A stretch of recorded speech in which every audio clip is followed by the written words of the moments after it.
Assalamualaikum warahmatullahi wabarakatuh. Siang ini saya sedang berada di Kapuas, Kalimantan Tengah. Selesai tabligh akbar.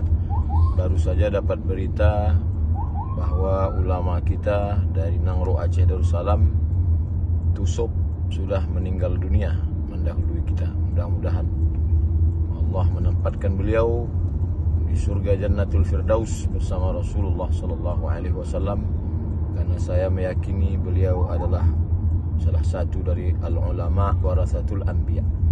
Bahasanya tinggi, hatinya rendah, ilmunya dalam. Itulah kalimat yang mewakili perkenalan saya dengan Tusuk.